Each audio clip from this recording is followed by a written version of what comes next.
Bom, podemos agora fazer o exemplo 4.01, que ele faz a análise de um movimento bidimensional para um coelho, tá certo?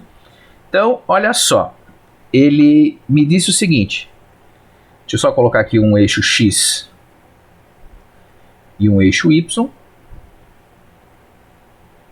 tá certo?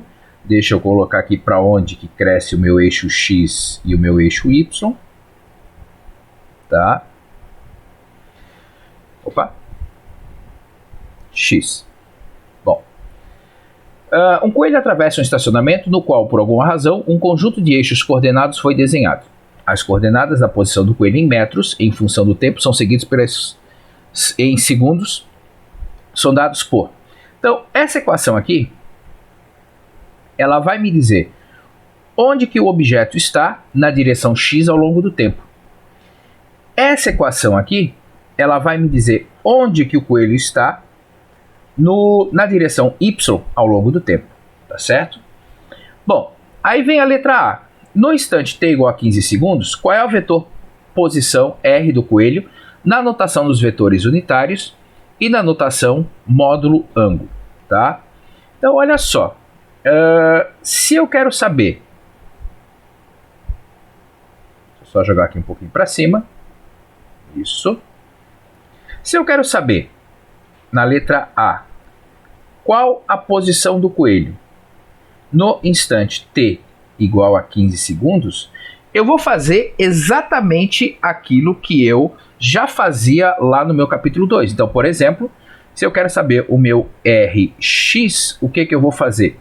Eu vou pegar aquela minha equação lá, menos 0,31 vezes t ao quadrado, só que o tempo é 15, mais 7,2 vezes t, só que o t é 15, mais 28. Então, o Rx, a posição na direção x desse coelho, após 15 segundos, vai ser 66 metros. Agora, para eu calcular o meu Ry, tá, eu vou fazer a mesma coisa. Tá? Então, eu vou pegar a minha equação lá em cima, Ry, então vai ficar 0,22 vezes t ao quadrado, que é 15, menos 9,1 vezes t, que é 15, mais 30, ok? E após fazer isso, eu encontro que o meu Ry, ele está valendo menos 57 metros, tá certo? Então, olha só, quando eu começo e faço essa análise, eu posso chegar à seguinte conclusão. Aqui eu vou desenhar meu eixo X.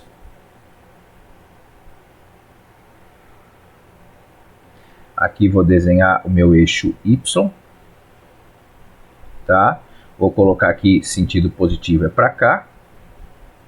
Sentido positivo é para cá. Tá? Conforme a gente acabou de fazer os cálculos, tá? O Rx é mais 66 metros. Então, vou marcar, por exemplo, aqui mais 66 metros para o meu eixo X. Tá? E menos 57 metros para o eixo Y. Então, alguma coisa aqui, por exemplo, menos 57 metros na direção Y. Tá? Então, se eu quiser desenhar o meu vetor posição nessas condições, tá? Vai ser algo assim. Então, esse é o meu vetor posição, tá? Referente ao instante de tempo 15 segundos, tá certo? Bom, agora vamos parar e vamos pensar. Ele me pediu que eu forneça isso em vetores unitários, tá? Então, nos vetores unitários, a gente pode simplesmente chegar à seguinte conclusão, que com essa informação e essa, tá? O meu vetor posição, ele vai ser 66 metros na direção I, menos 57 metros na direção J. Então, essa é a notação nos vetores unitários. Só que ele também quer a relação módulo-ângulo. Para eu poder calcular o módulo, então o que acontece? Eu tenho aqui o módulo do meu Rx, tá? Então aqui eu tenho o meu Rx, aqui eu tenho o meu Ry. Se eu quero saber o módulo de R, R ao quadrado vai ser quem? O Rx ao quadrado mais o Ry ao quadrado. Então o R ao quadrado vai ser Rx 66 ao quadrado mais o Ry, que é menos 57 ao quadrado. Quando você resolve isso e tira a raiz quadrada, você vai perceber que o módulo de R vai fechar 87 metros. Só que eu preciso saber um ângulo, certo? Então, um dos ângulos que eu posso ter de informação e fornecer é esse ângulo θ aqui, certo? Esse ângulo θ, ele está sendo fornecido em relação ao eixo positivo do eixo x no sentido horário. Então, eu preciso fornecer todas essas informações, tá certo? Então, para eu calcular esse ângulo, vamos lembrar que a gente fazia esse triângulo aqui, ó. Aqui, aqui e aqui. Seus respectivos cateto oposto, cateto adjacente e a sua hipotenusa, tá?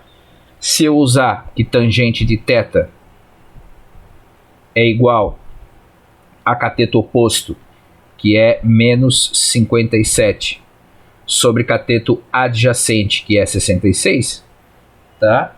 Então você vai achar que a tangente de θ, fazendo os devidos cálculos, que o θ vale menos 40,79 graus. Tá? Então esse menos aqui está me indicando que ele é no sentido horário, tá certo? Então se eu quisesse colocar no sentido horário, eu faria 360 graus menos esse valor aqui, ok? Tendo feito tudo isso, ele tem ainda a letra B. E a letra B ele pede assim: desenhe o gráfico da trajetória do coelho de t igual a 0 até t igual a 25. Então o que eu posso fazer? Eu vou, por exemplo, selecionar essa minha equação aqui do eixo x, tá? E nela eu vou colocar valores. T igual a 0 segundos, t igual a 5 segundos, e vou colocar valores até chegar ao t igual a 25 segundos. Da mesma forma, eu vou fazer o mesmo procedimento na direção y. Então eu vou colocar valores aqui, aqui, os mesmos valores que eu usar para x. Por quê? Porque quando eu for colocar isso no meu eixo xy, tá? Opa! Quando eu vou colocar isso no meu eixo xy, tá? Eu vou ter para cada pontinho desse uma informação x e uma informação y, certo? E aqui vai ser a minha posição para os 0 segundos, depois uma posição para os 5 segundos e assim sucessivamente. Eu já peguei lá no livro do Halliday o exercício pronto. Então olha só, no instante 0 segundos ele estava um pouco antes do 30, tá? E estava aqui no 30. Depois, 5 segundos, ele estava perto do 60, aqui no 55, ou aproximadamente, e aqui no menos 10. Depois, em 10 segundos, ele estava aqui no 70 praticamente, e aqui no menos 40. E aí tu conseguiu desenhar e informar onde que esse coelho estava à medida com que o tempo passava. Lembra que a gente calculou para o tempo igual a 15 segundos?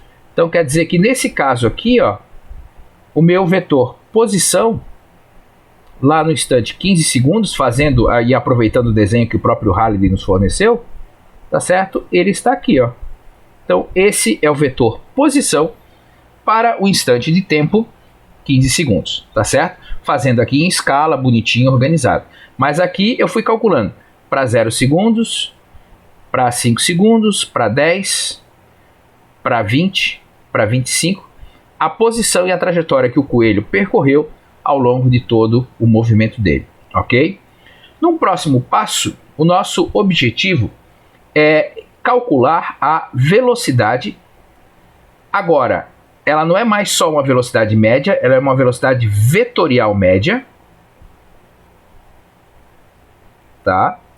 E essa velocidade vetorial média, ela vai ser um vetor, porque ela tem a direção x, y, z, tá? E o ΔR por ΔT. Ok?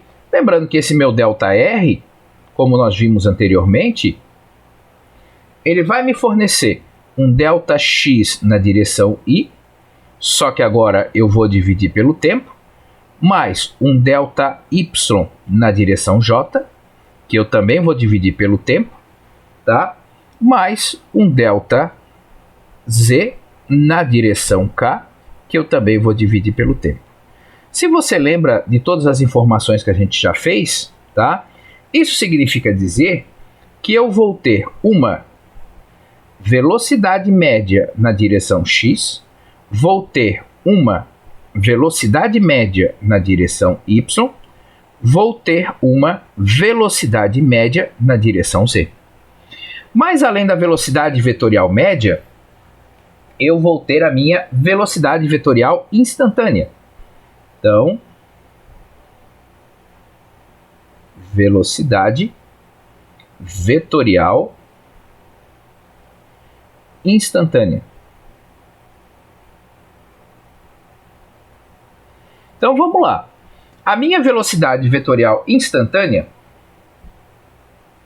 assim como já acontecia na minha velocidade instantânea lá no capítulo 2, ela vai ser a derivada do r em função do tempo, tá?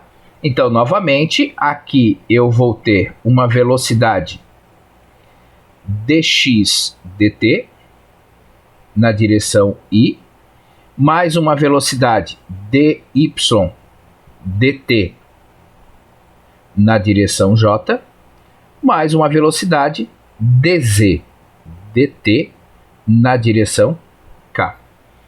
Ok? Então, novamente, eu vou ter uma velocidade Vx, Vy, Vz. Bom, agora como é que a gente consegue identificar a diferença entre elas pensando numa análise gráfica? Tá certo? Então, por exemplo, eu vou desenhar aqui o meu eixo x e o meu eixo y. Tá? Então, aqui está o positivo do x, aqui está o positivo do y. Eu vou desenhar aqui uma trajetória qualquer, tá?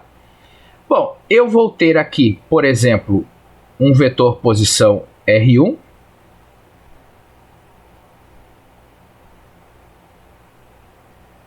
tá? Então aqui eu tenho o vetor posição R1.